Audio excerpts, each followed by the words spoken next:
Welcome back to .NET Rocks. This is Carl Franklin. And this is Richard Campbell. And Reverend Billy is here with us today. But before we introduce him, I want to know what's going on with you in Canada, my friend. You know, it's we've basically not had a winter. Yeah. In the West Coast. Yeah. So, you know, it snows up on the mountains, none in the city.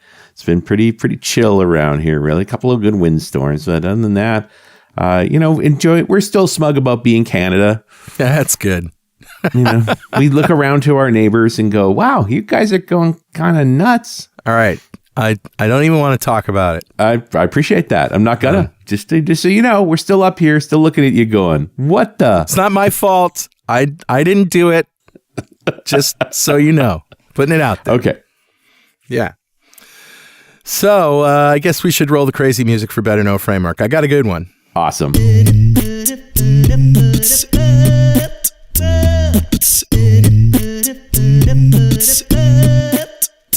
All right, dude, what do you got?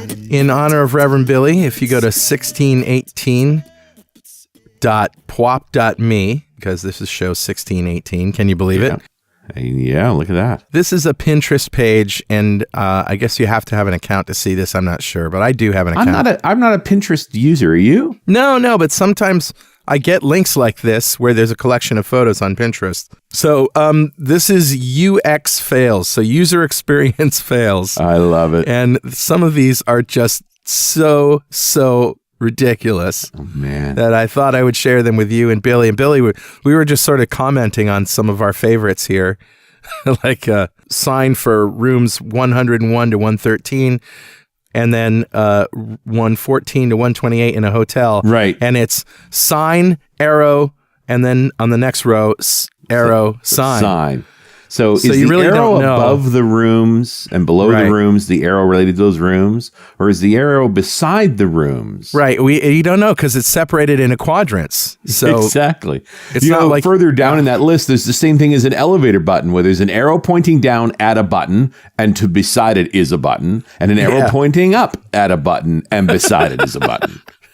It's just so bad. So how do you do this? How have you done this? When you're feeling overwhelmed about the choices you've made in your user experience, you just come here and you'll make yourself feel a whole lot better. Yeah, that's what the internet's for, to let you know you're not the weirdest. You're not the dumbest one in the room. Oh, some of these are so good. Unbelievable. Billy, what's your favorite here? One of the things that stands out to me, there are a couple of examples in the top row here of these machines that issue tickets or passes of various kinds. Right. Yeah.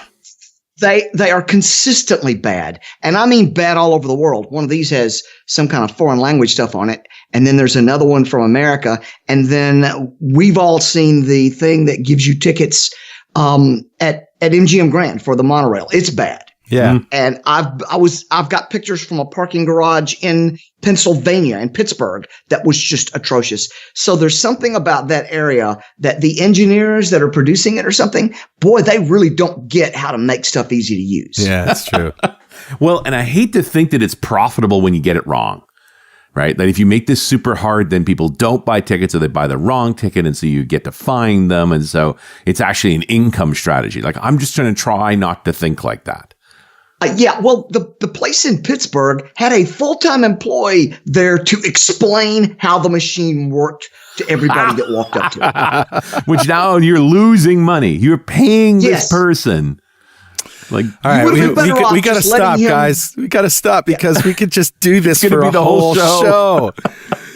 And we got so much more to talk about, such as... This is a good one, buddy. Nicely done. Such as people who are talking to us, Richard. Grabbed a comment off of Billy's last show 1504. Okay. I'm so enamored of this Pinterest page. So that was 1504, was oddly enough called UX Design Rants. I think that's what I named it. And it's from December of 2017. So it was like a Christmas show too. And as is typical of Billy's shows, I mean, just a ton of comments and lots that Billy interacted on.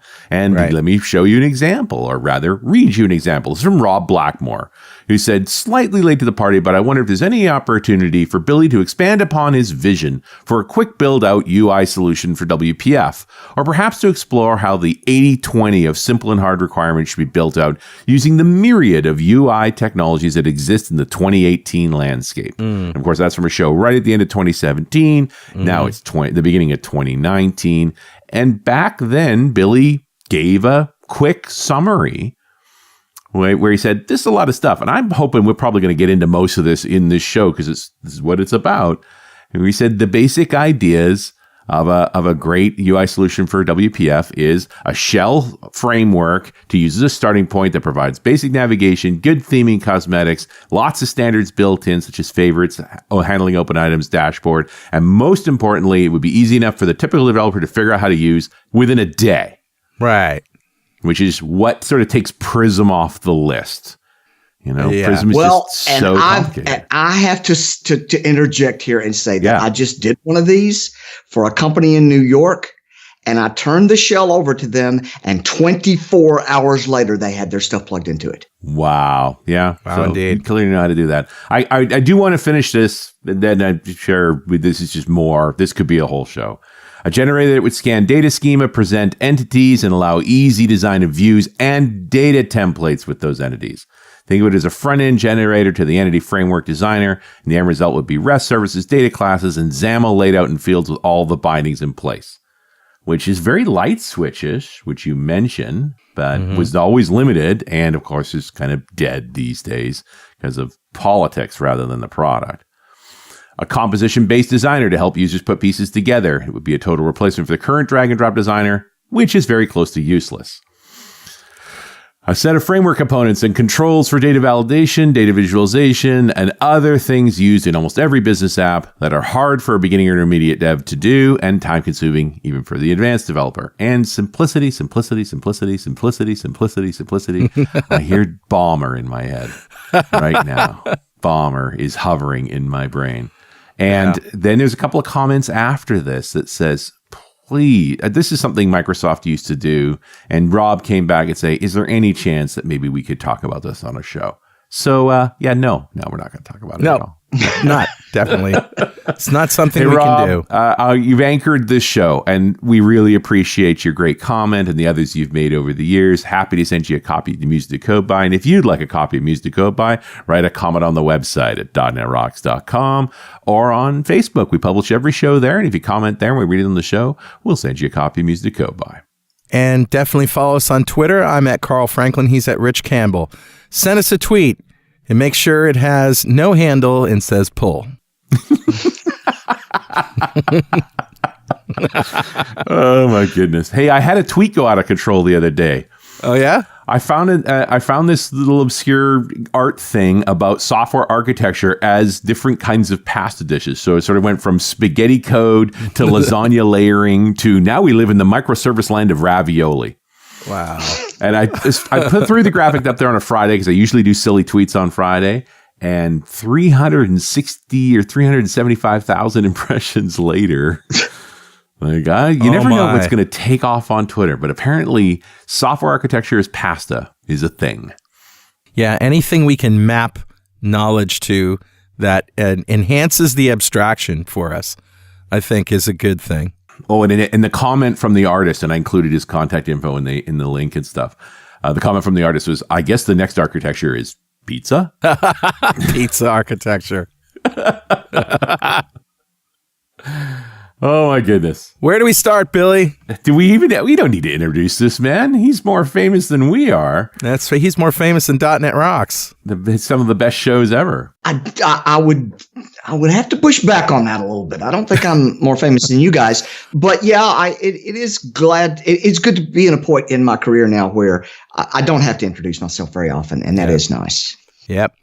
You're the UI guy. Yeah. Well, and you have been on this theme since long before it was hip. Yep. Yes, that's true. And I've always thought that people should be paying more attention, and I'm finally starting to see some signs that it's breaking through. Yeah. I did a UX workshop in Las Vegas in the spring, 160 people there. Nice. Yeah. I did another one in the fall that was 180 people. Wow. And I was more accustomed to getting 40 or 50 for these workshops. And I think a lot of the conference people just felt like there just wasn't enough interest among developers. But you pack 180 people into a one-day workshop. That is, that's indicative, I think, of a trend that people are starting to finally, at least some segment of the developer population is starting to finally cotton onto this idea. And there was an incident at the one in the fall that was 180 people.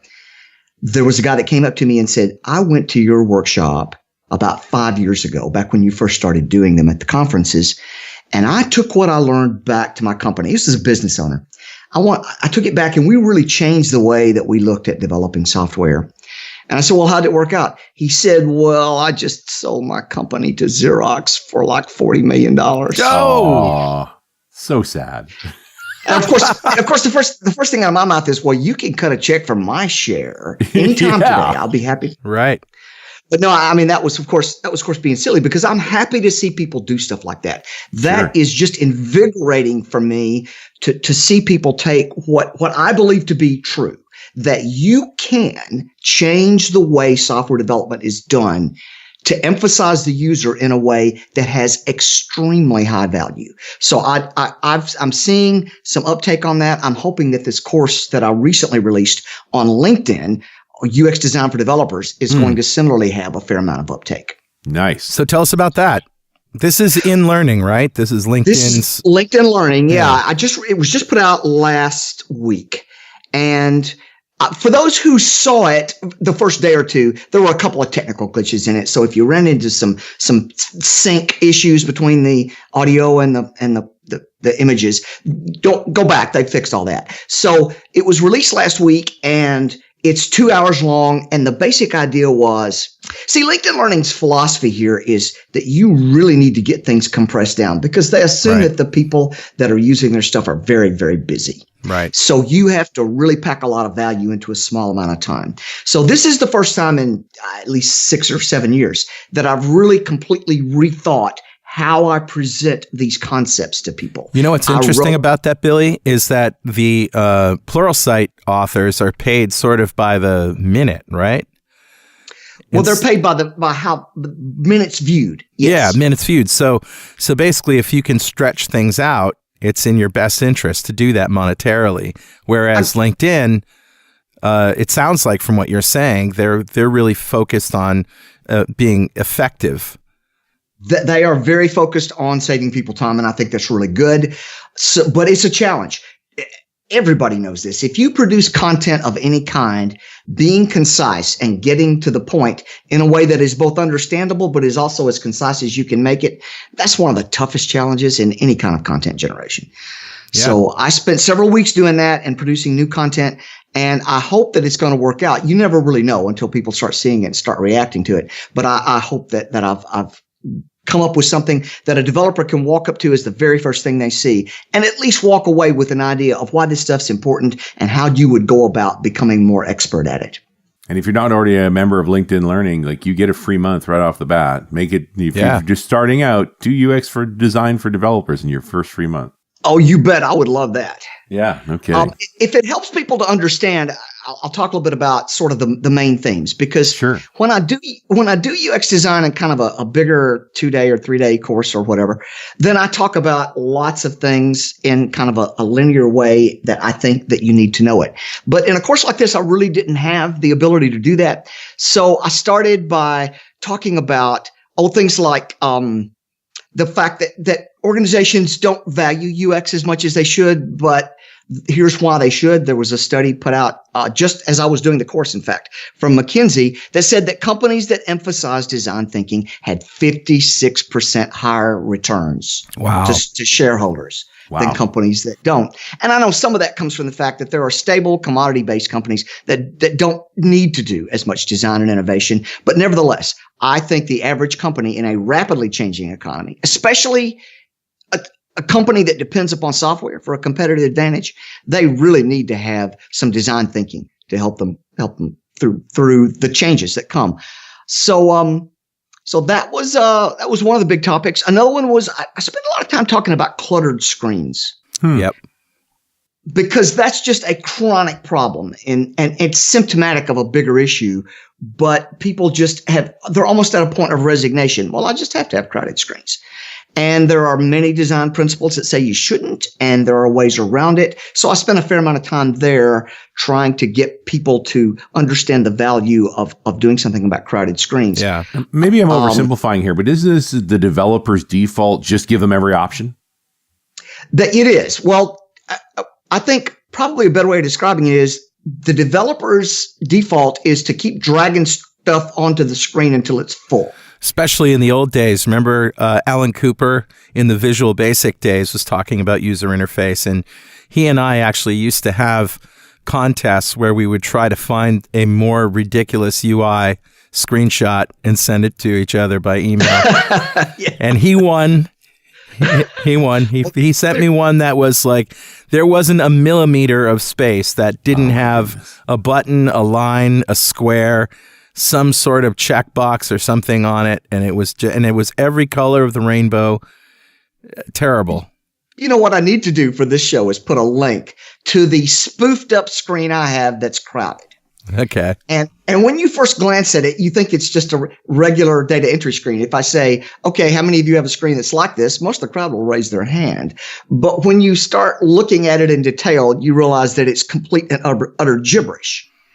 But because it's very crowded, you don't notice that at first. Right. You have to actually sort of drill in to realize that that screen is meaningless and nothing but gibberish. So I should put a link to that because I got on a tear about this because I did one of those years ago for the Pluralsight course, and I wanted to do another one that was different and sort of reflected some evolved thinking. So I got on a tear one night, and I spent 3.5 hours crafting this gibberish screen.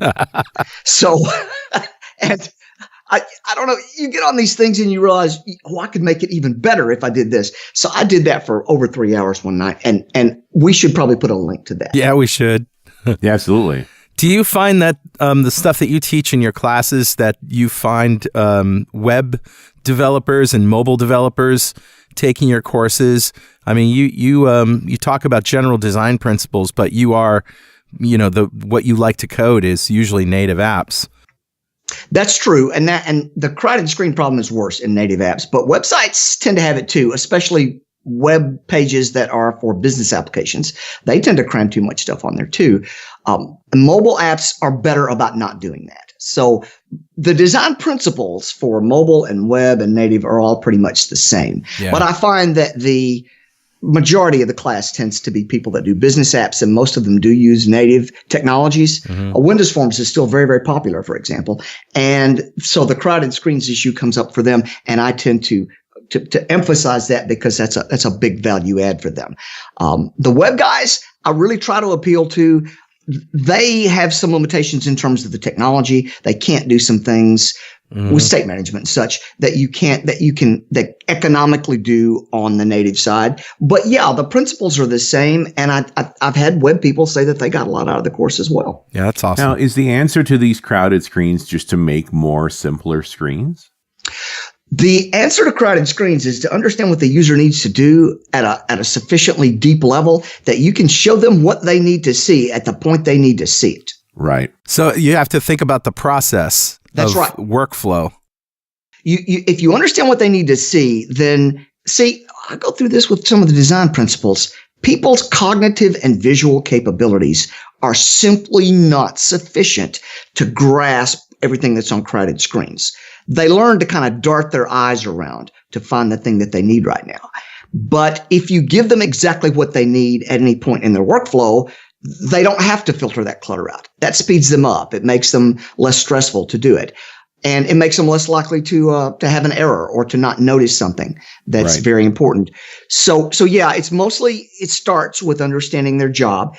And then you sort of switch to a mentality of, I'm going to show them what they need at the time they need to see it, which is a much more dynamic UI perspective for design. The typical developer thinks of screens as being fairly static. I just dump stuff on them and they stay that way. You don't want to think about it that way. You want to think about, how do I deliver what the user needs depending upon where they are? That takes extra work, but it's very much worth it. It really speeds people up, and they like it a lot better. So I noticed when Bootstrap was very popular and became popular that these sort of screens with, different, slightly discolored backgrounds that were just a little bit different and a lot of space in between these sections on a website, right? And you have just one statement in big fonts, a lot of space, and then you move down and you've got another statement, and maybe you've got, three things to click on or look on. But you're right. It's very much, don't overwhelm the user. Don't make them filter through a lot of junk on the screen and have a flow like that. And I hope that sort of thing is going to serve as examples, because I think one of the problems right now is that the typical software development team has never really seen a complex business app done effectively with screens that are not crowded. Right. I mean, the number of examples in the entire Microsoft development ecosystem is just shockingly small. All they've ever seen is crowded screens where the development team just kept throwing stuff on there. They've never really seen, well, let's put it this way. If you've never seen an application that had great design and got away from crowded screens, why would you think it was even possible for a business app to be done that way? Yeah, good point. Do you normally think things are possible that you've never seen? Probably not. You just don't think of it. And that's one of the reasons I fault Microsoft for not doing more. That they should be able to put examples of apps out there. They should be able to put reference apps out. They should highlight apps in the ecosystem that take advantage of these technologies at a level that most teams aren't doing it right now. I think that would be good for everybody. But Look, I've assumed the role of crank about this. I've talked to so many people in the Windows division about it, and they all kind of nod their heads. And I don't know whether they think it's a good idea or they're just nodding their heads to get rid of me. But they never do. What do I need to do to make you stop talking, right? Yeah. Well, that's good feedback, Billy. So do you remember the tablet show? Remember that show? Remember that show, yes. Richard? Yes. Yeah, we made 130 of them. Yeah, right. Well, just as Windows 9 came out, or Windows 8, I guess it was, right? Windows 8. It was Windows 8. Yeah. Yeah. And Windows 8, of course, had that big start screen. That's kind of like the Windows 10 start screen, except it took up the whole page. And I can remember you having very distinct thoughts about that, Billy. Well, I use it as an example now in my course of how not to do UX design. Yeah. Mm-hmm. Because everybody has reached the point where there's no contention about whether or not it was bad design.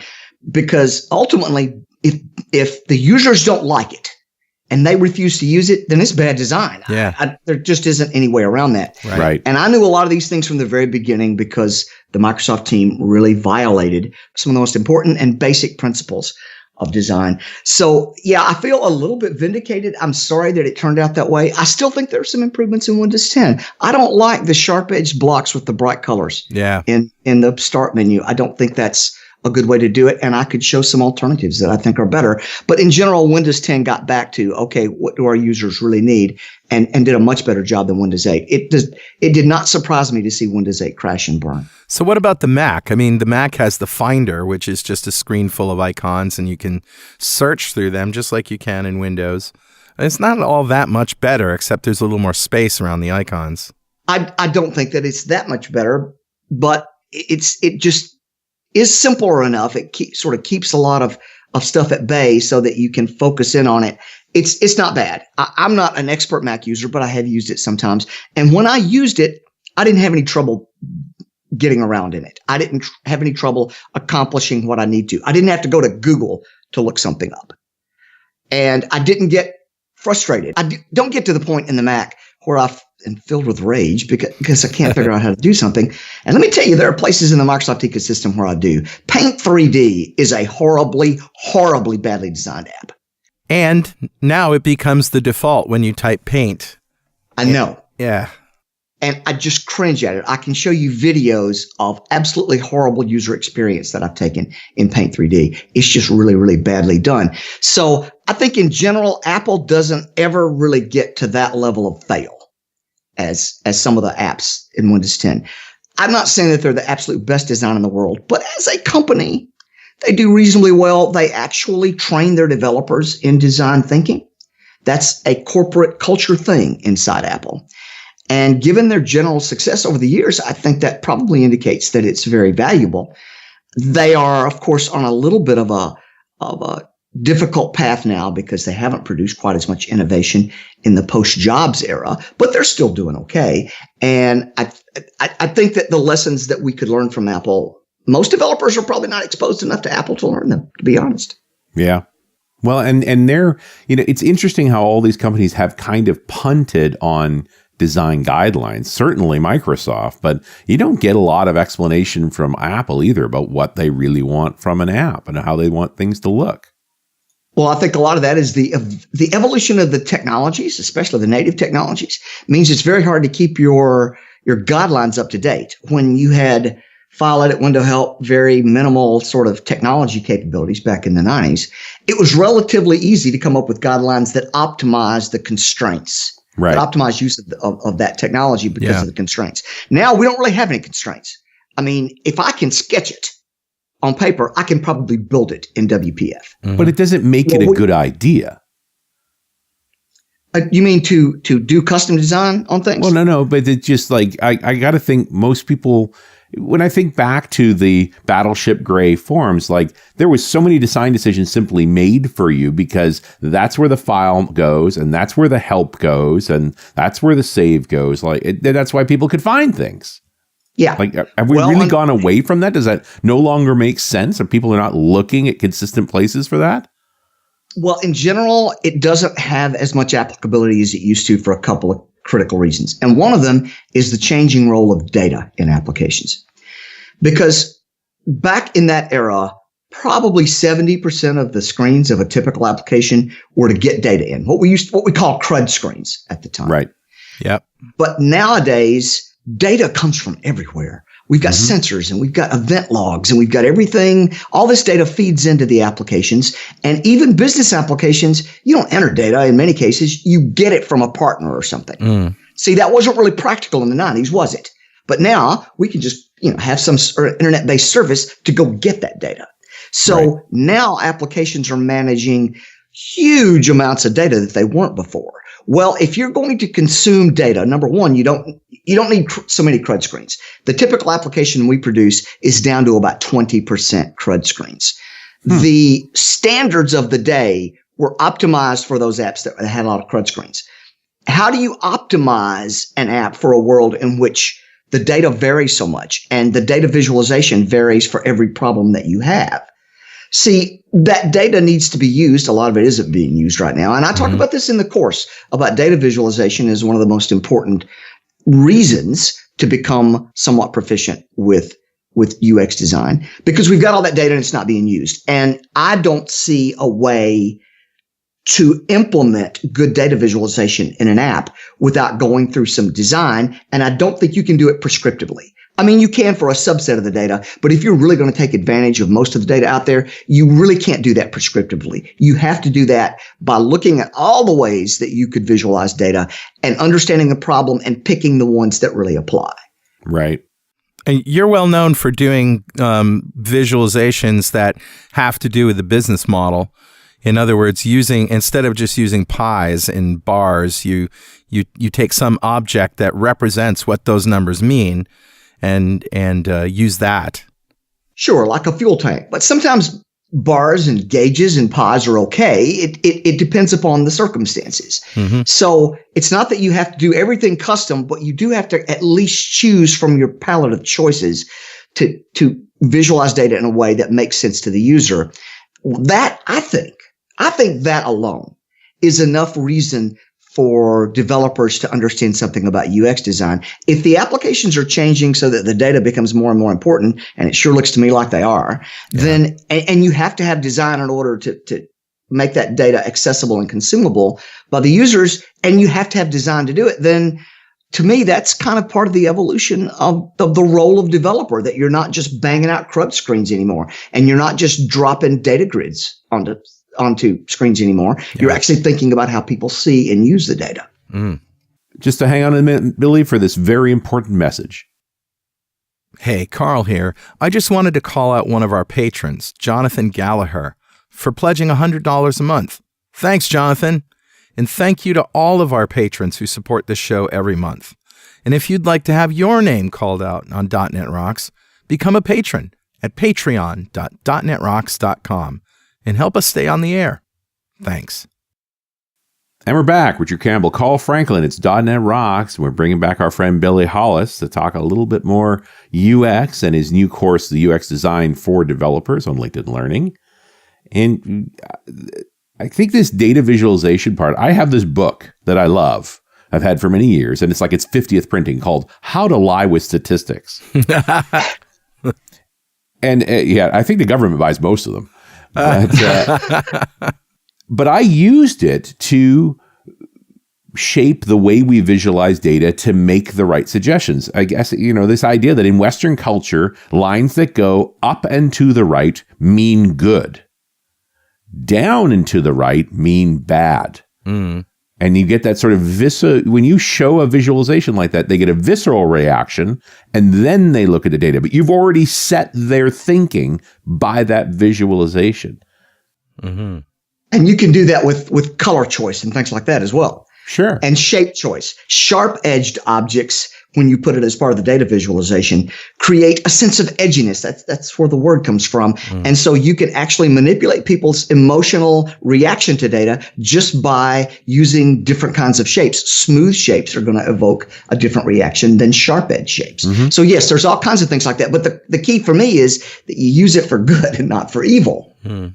Yeah, this was back in a time when I had a job doing data visualization for a company they would take those reports to do negotiations, typically with media companies. So it's like, I got to the point where I was answering the phone and saying, what lie would you like today? It's like, I need a report that shows that this newspaper's ads were not that effective. But for me, I recognize the possibilities of all that, but I approach it more from, can we make the data intuitively consumable to look at? Right. So that if I'm talking about all the interactions that I've had with a particular customer, those interactions took place over a span of time. I would prefer for a user to see that data on some kind of a timeline. See, that's one of the examples in the course is here's that data in a grid, and here's that data shown on a timeline. And on a timeline, you see clusters of things that are probably related because the visual system automatically assumes that things close together are related in some fashion. Right. Whereas that's the way our brains are built. That's exactly the way our brains and visual system are built. So in a grid, we don't get that intuitive thing. We have to parse out, this date is 8 months later than this date. Therefore, those things aren't connected. But this date is 7 days off, so they probably are connected. If you put that visually on a timeline, then that becomes intuitive and automatic. Now, you have interesting challenges from that. When things start to cluster, how do you make sure people can actually get to the part that they want? You use offsetting, and you make it so that if you click on one, it comes to the foreground and things like that. So there are techniques to be learned to make that happen. I think the average developer doesn't really want to get into that kind of it's pretty difficult to think through the problem unless you've seen examples. So to me, one of the big things about data visualization is to show examples and to inspire people, basically, to say because timeline-based data is everywhere. Mm-hmm. So if they see that kind of example, heuristically, eventually they kind of understand how to apply that kind of pattern in their own apps. Absolutely. In doing this course, did you find or discover any new insights? I mean, things are always changing, but is there any sort of more timely stuff that occurred to you while you were making the course? Yeah, yes, I did, Carl. And one of the areas that I kind of rethought was why people want to stick with what they've got. Mm-hmm. Why they're so adamant about resisting change and how you overcome that. So I came up with new ways of explaining. It's called in the design community status quo bias, that people are just more comfortable with the things that they like. And it's long been my contention that you really do have to break free of the past in order to use technology effectively and do good design. But I really rethought that entire area, and the examples that I use are different. And I talked about and I realized that some of that stuff is really tied up with the kinds of things that make it difficult for especially a first time use of UX design for a team to get through it. For example, conflict resolution is connected to this status quo bias. If you don't understand why people are connected to the past and why they're resistant to anything new, then you're going to have a hard time getting through some of the conflicts. Right. You start to see some of the turf protection. You see people who don't want to change because that would be infringing on their turf if things changed out from under them and they no longer had the control over how it was done than it did before. So I really thought a lot about the conflict resolution, the problems of the obstacles of getting through. And I actually have an entire module on that. At the end of the course, the last major module of the course is here are some of the obstacles that you're probably going to run into when you try to do this. Let's talk about the psychology of the people involved, why they do it this way. And here are some tips and techniques to kind of bypass that. One of the critical ones being that, and you guys have heard me talk about this on the show before, about multiple design options, that when you've got a design problem, you try to come up with multiple approaches to solve it. Sure. That's one of the key things to overcome status quo bias, because when people start saying, well, I think we really should do it this way. If you've committed to exploring multiple approaches, then all you have to say is, okay, we'll put that as one of the options, the traditional way of doing it. And now we really need to make sure that that is the best way. So let's design alternatives that we compare to it. Now, that sounds like a straight up brainstorming practice, right? Just like take every idea, give it equal weight, put it on the board, and then look at them as a whole. So you haven't said no to them. You haven't told them that you're going to take away that thing that they're attached to. You're just saying, well, we need to ensure that it really is the best thing. And you put the other options out there.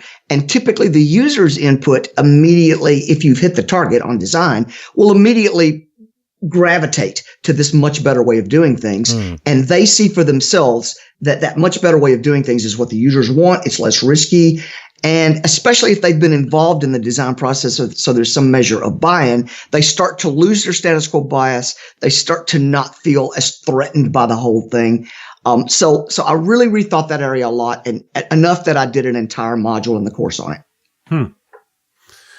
I also appreciate the idea that in the end, it was the user that arbitrated the decision. It wasn't the folks that were coming up with the ideas.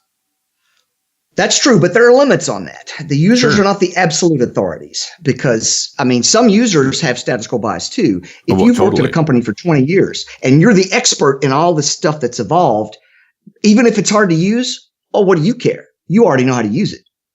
In fact, it's kind of a barrier to anybody taking your place. So it's an incentive for protecting your role. What was that? There's the Ford quote that turns out to not be true, but it's still a great quote. If I'd asked the customer what they wanted, they would have said faster horses. Right. Yeah, that's philosophically kind of aligned with this idea that if you ask users, well, first of all, they're not expert in imagining new ways of doing things. If they we talked about this earlier, if they haven't seen applications with a dramatically different way, then their unconscious assumption will be, well, if you make something that new, I won't like it. It will break my work process, or something that goes wrong. Because in fact, of course, look, we as developers don't do as good a job with reliability and such as we should. And we don't really understand users' jobs as well as we should. So they assume, for example, one of the reasons they like crowded screens is they assume that if it's not on the screen, they won't be able to find it when they need it. Yeah. Well, that's the argument against that sort of more screen mindset is now I just have to sort through more screens to find the thing I was looking for. Give me one screen with everything. That's right. It's like a distrust of the developer. That's their job. If you don't match their job and show them the stuff they need to see, nicely visualized, so it's really consumable by them, if you don't meet that expectation, then of course they're going to prefer the thing that they had before. Yeah. And the reliability thing is a big issue too. Look, we as an ecosystem never had great credibility on reliability. And I don't know about you guys, but it looks like it's getting worse over time. It is getting worse. I mean, in the software that I'm using anyway. We're certainly not in the golden age of software reliability. We may be in the rust age or plutonium age. What's the most poisonous metal? The arsenic age. I mean, I see that every month I see more bad stuff out there, and it's just it. And I'm talking about stuff from major companies. I was on Amazon last week, and they sent me a mail message that said, basically, we screwed up. We put your private email that I only use for Amazon on the site by accident. See, I have an email that goes there that's kind of a general Yahoo email. And then I have a private email that my family uses to get to Amazon. They exposed that. Well, I kind of already knew something was wrong. I was already getting spam on it. Right. Huh. As soon as they exposed it. See, that was a security breach. Yeah. And that was a reliability problem. And here's the thing. Look, I'm sure that mistake was made in a very agile fashion, and it was pushed out very quickly with continuous deployment. Okay. And so people actually deployed boo-boos. Yes. People talk about all these things like agile and continuous deployment as if there's some kind of panacea. And man, I think they have a big impact on quality. Mm-hmm. The open offices, for example. Oh, it's supposed to enhance collaboration. No, I think it just distracts people. And so they make more mistakes. Right. So, and let's see, well, there was another one. Let me think. Oh, AT&T. I was on them just last week. I went to look at some tiered stuff for my plan. And I'm going, man, it looks like there's more. There should be more on this page. Well, there was, but the page would not scroll. If I reduce the zoom factor, I could see the rest of the stuff down there. Okay, now how does that happen? Yeah, you have to explicitly take an action to stop a web page from scrolling. Yeah. What the hell? I mean, who did that, and why did they ever conceive it was a good idea? But you know what? I bet that page passed all the unit tests that were thrown at it. Because why would the unit test for scrolling? Why would Amazon's unit test? How would it know that the wrong email was being used in the software? So I think there's a reliance on process, and there's a real form of laziness that, it passes all the unit tests. It must be ready to go out. There just is. Look, these large companies, small companies, everybody seems to be turning their users into involuntary beta testers. Mm-hmm. Yeah. And I just think that's reprehensible. And it's really hurting our relationship with our clients, with our users, with the people that manage us, with the people that write the checks. It really bothers me. And I hope and I think that one of the outcomes of being a bit more sensitive to user experience is you learn to appreciate the users better. And look, if you've got a personal relationship with the users, you're a lot less likely to just let the users make the mistakes and tell us what's wrong. Right. They're people to you now. They're individuals to you now, not just a group to be abused. And I think that's one of the things that I'd like for developers to take out of a little more emphasis on UX design.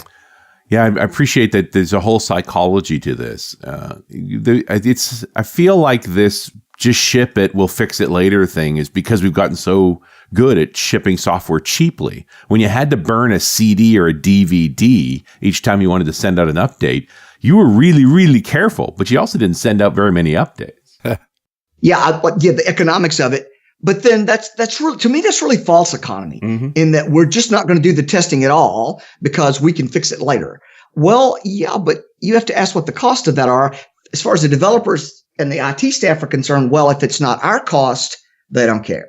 And businesses that kind of look at those guys as cost centers foster that attitude too. If you don't look at your software development organization as part of making your company competitive, then you're probably never going to land on the quality issue correctly. I mean, it strikes me that there's no substitute for professional testing in this respect, just because the regular consumer is trying to get something done, and figuring out what's wrong with your software is not one of those things. Yeah. How are you on testing these days, Billy? I know that in the past you sort of railed against over-testing. Well, I don't rail against over-testing in the sense that I think that appropriate investment in testing is a good thing. What I saw was that the ways people were investing in testing was not good. they depend too heavily on unit testing because they get used to it. Unit testing is good for stateless server-based code. That's the venue in which it was developed. It's actually very good for that. But designing good unit tests that work in a very stateful client environment, that's really, really hard. And we have never found that supplies the value that we want. We'd rather take that investment and put it into some kind of integration tests. We'll do test beds and harnesses and things like that. So yeah, fine. Unit tests on the server for all of the data stuff that's going on. We think that's a pretty good idea, and we typically do that. But we don't see that unit tests in the client, the native clients, give us the kinds of payback we like.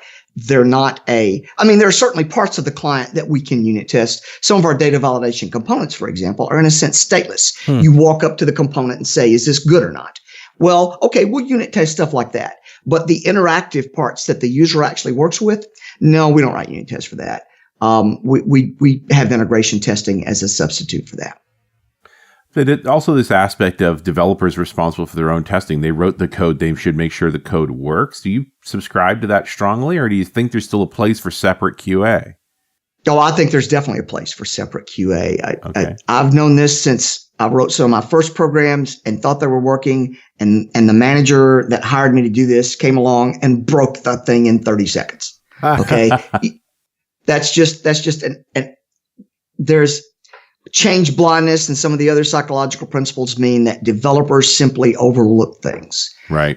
And they don't think about how to use the software the same way that the user does. Mm-hmm. So no, we generally prefer some sort of quality control. It doesn't have to be exhaustive, but you need to run anything that's new through some measure of, let's see if this actually works with either users or their proxies, people who are dedicated to some sort of actual hands-on testing. We don't see a substitute for that.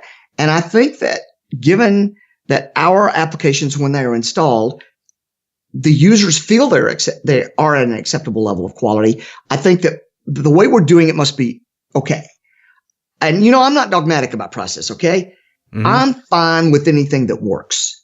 So if unit testing worked to give us reliable software, I would be much more enthusiastic about it. But the actual results are that we switched to Agile and we switched to these open office spaces, and we started leaning really heavily on unit testing, and the quality of our software has been decreasing ever since we did that. So outcomes are what matter, and I just don't see the outcomes from those things.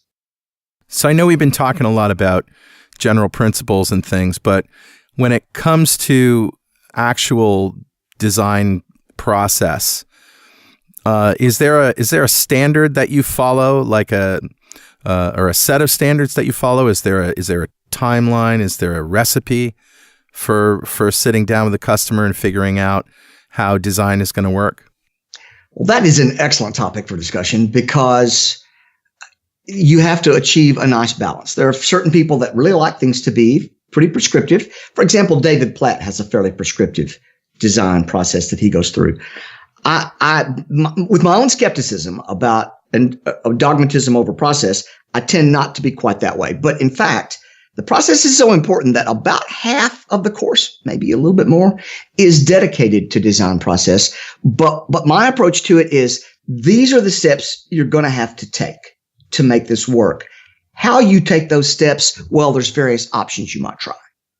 But you're going to have to understand the business problem before you begin doing design. You're going to have some measure, some way, some method to understand the user psychology and what they need to do. Yeah. You're going to have to prioritize your design tasks so that you know what you're working on and what's most important. You're going to have to sketch out some ideas, and you're going to have a way to evaluate those ideas. So that flow is common to almost all design in software. But the way you carry out those steps, as I said, I'm outcomes based. If you have a way of doing that gets you good outcomes, then fine, do it that way. Now, we do have our own sort of way of doing things just as what we've worked out over time that seems to work well in our clients. So I do teach that when we go in, but I try to emphasize if some part of this some part of the way we do this doesn't really match your business or your problem or your users. Let's talk about that before we begin. Absolutely. And let's make some adjustments if we need to. And biggest problem I have when talking to customers is that they think they've got the whole software design like figured out in their heads already, and they're less willing to talk about the process, and they more want to tell you like what technologies to use because everybody knows everything now, right?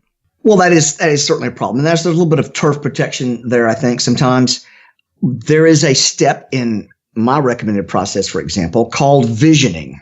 It happens after you've analyzed the problem, you've talked to the users, you've sort of analyzed what you saw, and you've got these design tasks. That if the design investment is big enough and the project is big enough, I like to just take an afternoon to brainstorm about the technologies that we're going to use, to blue sky things, to figure out whether or not there's something new that would really apply to this. And that step is in there precisely to stop what you talked about, that somebody's already got this preformed idea of the technologies they're going to use, and they're not willing to even consider other perhaps better possibilities. Right. But we typically only do that step in the smaller ones where it's kind of an addition to something that's already there.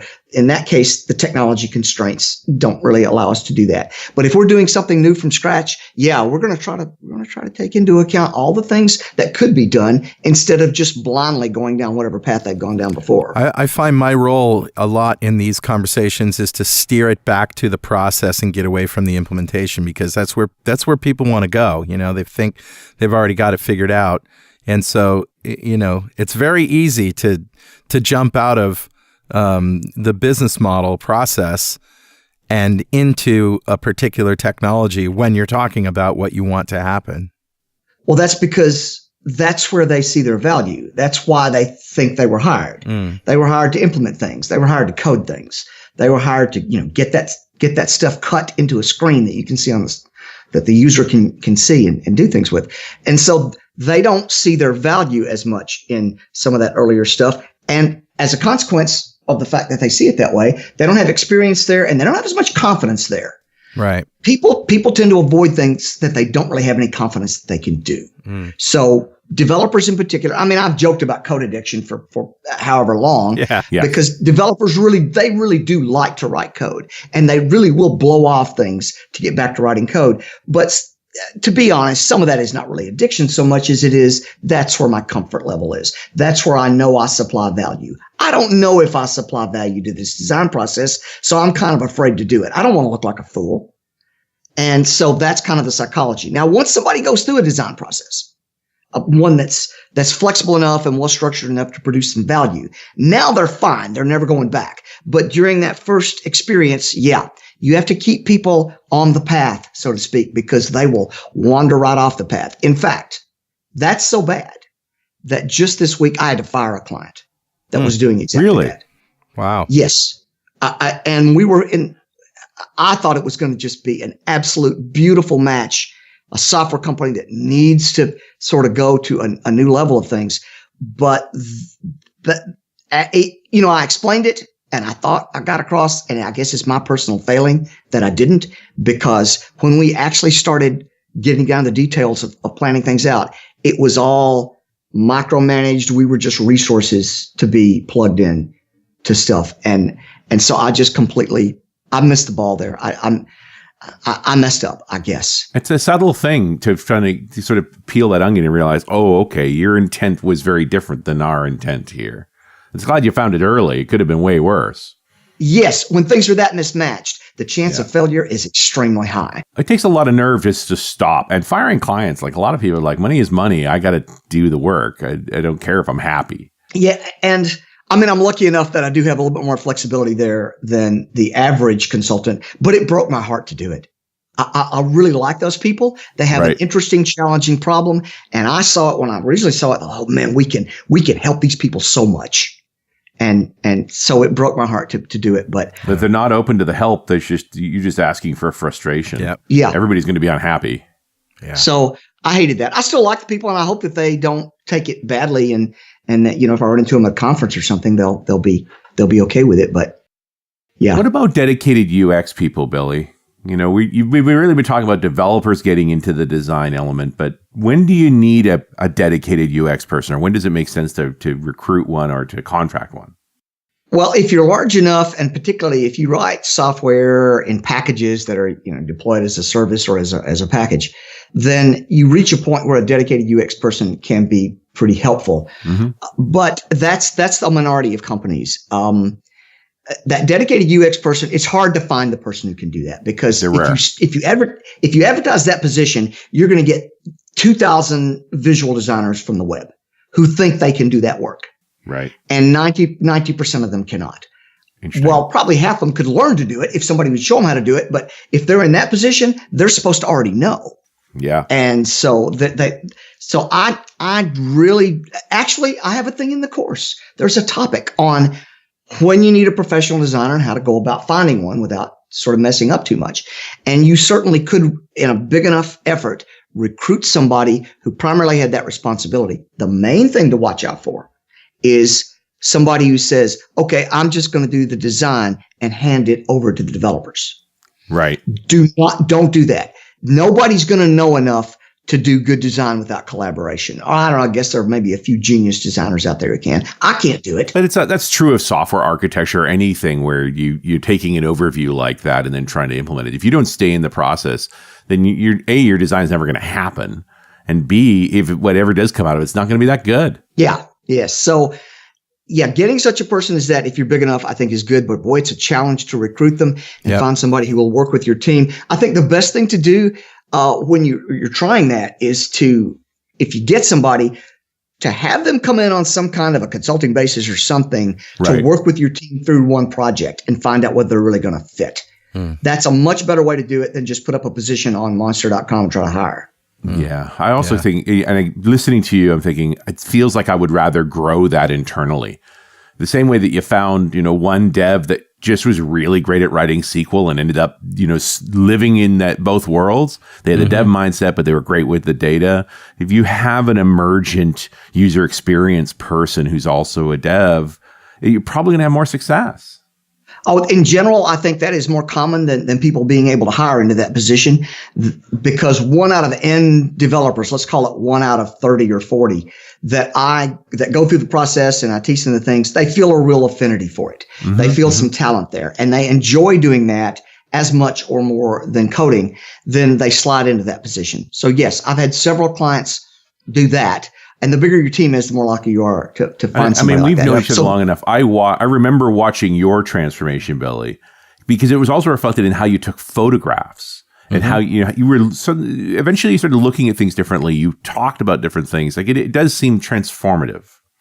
It is. From a mental perspective, you become a different person when you really understand design. You become a more mindful person. You notice things that you didn't notice before.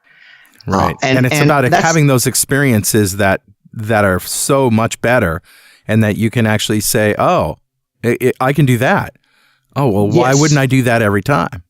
And as you build up a pool of ideas, things that you've seen that work well, then you can go into design meetings and just pop the ideas right out. Right. See, people have this idea that if you can do that, if you can just stand up there and just pop ideas, you must be some sort of creative genius. Right. No, it just means that you've exposed yourself to a lot of ideas. Right. Mm-hmm. Mm-hmm. And you've actually looked at those ideas and understood why they were good. So cool. So taste can be learned? Well, not everybody can learn it, but I'm thinking that from my own experience, the majority of developers can travel some distance down that road. It's fair. I have a slide in the course that talks about what I'm trying to do is get you to just take the first step, and it's kind of an elevation to a level. And then there are 3 or 4 more steps. And at the end, there's this really tall thing that is professional designer. Right. That I don't expect most people to watch that course. I almost feel like it's mythological. What, the professional designer? Yeah. But certainly it's steps, and people get better at it and more comfortable at it over time. I also tend to stress that in my courses, that if you're a developer, especially if you're in your 30s or 40s, and you're starting to get a little bit of fatigue from all of the constant technological change, Well, the nice thing about learning some expertise in UX design is that the human brain and the visual system aren't going to change out from under you next month. Right. Sure. So a lot of what you learn is going to be applicable as long as you're working in software development. Yeah. Yeah.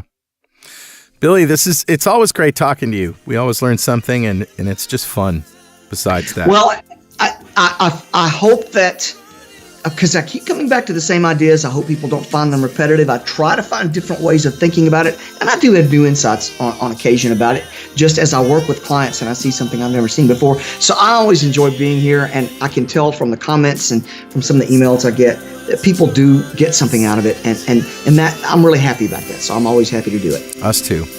All right, Billy, we'll see you next time, and we'll see you, dear listener, next time on .NET Rocks.